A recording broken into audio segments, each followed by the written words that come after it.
Barrister Mbeseha, while this might be a rhetorical question, you might take a dive to see if you can give us some answers. Because 70 is a huge number.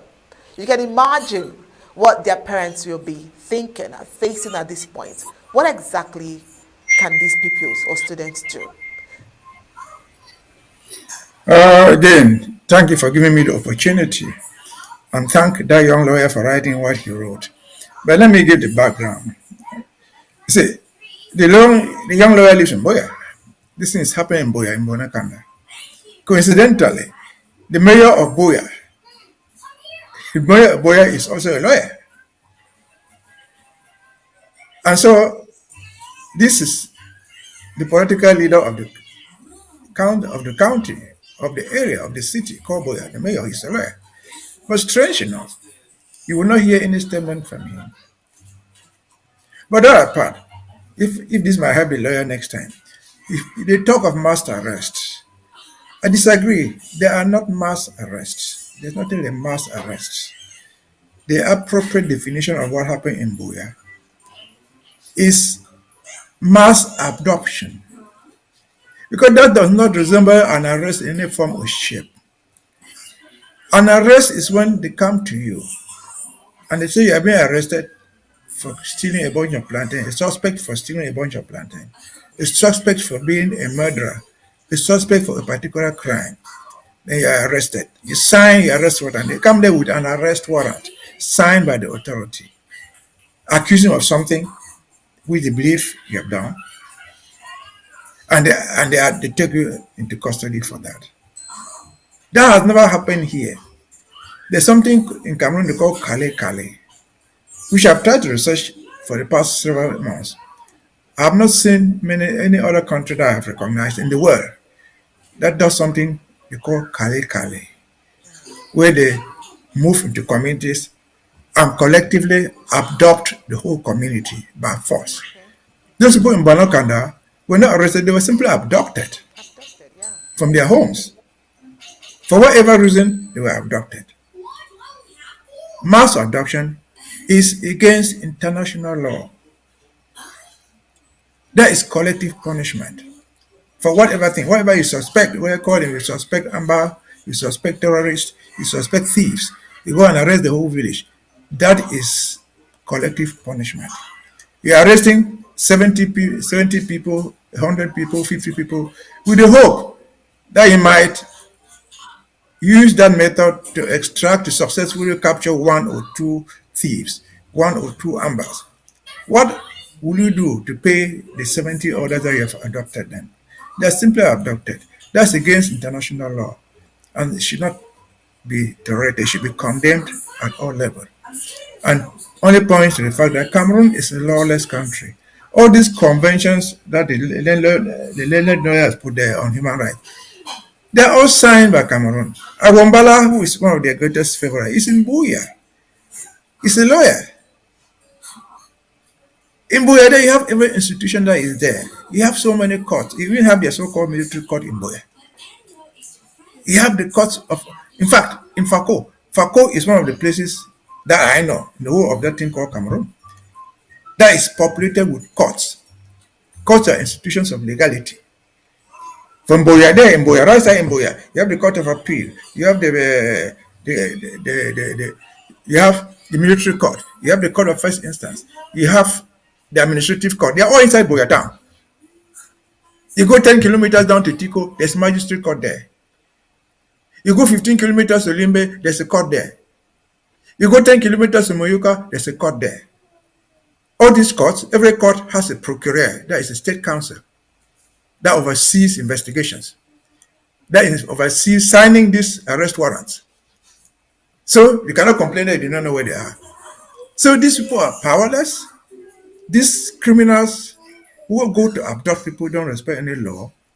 Otherwise, if they suspected anything in Bonakanda of all, what prevents them from going to the state council in Boya and getting a legal arrest warrant?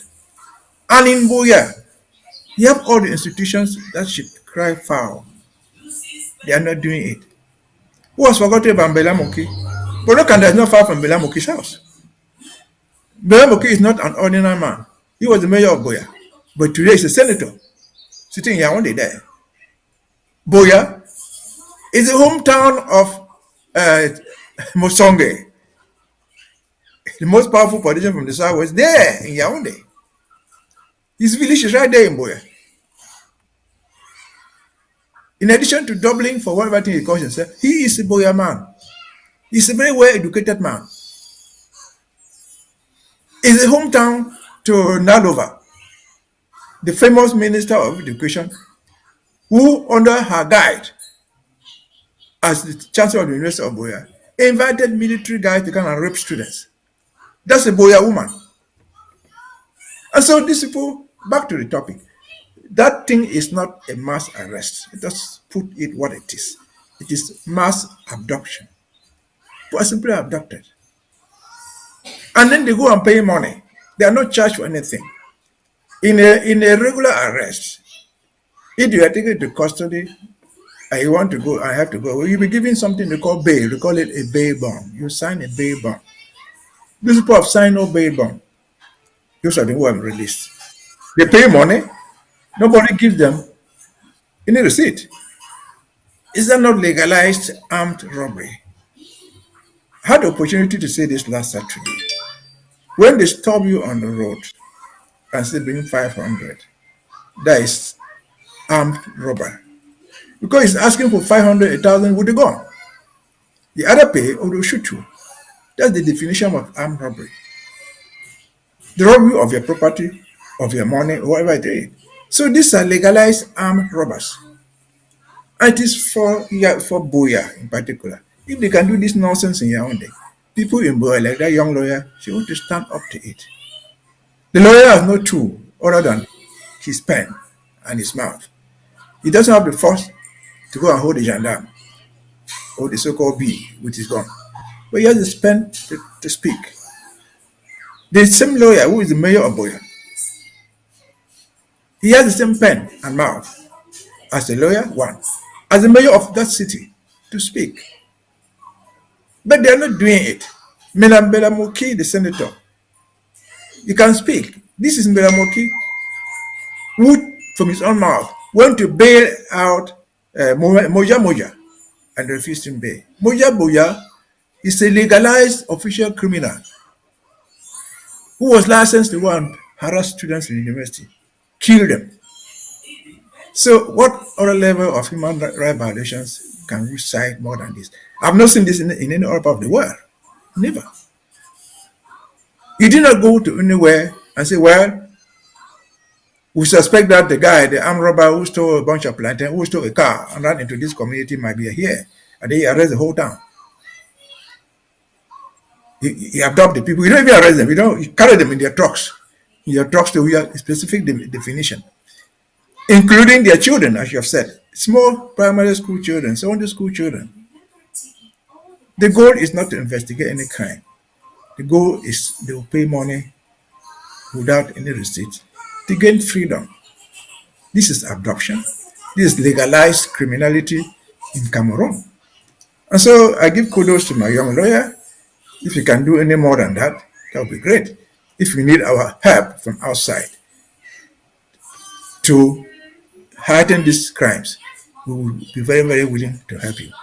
Thank you, Barrister Leonda. Over to you.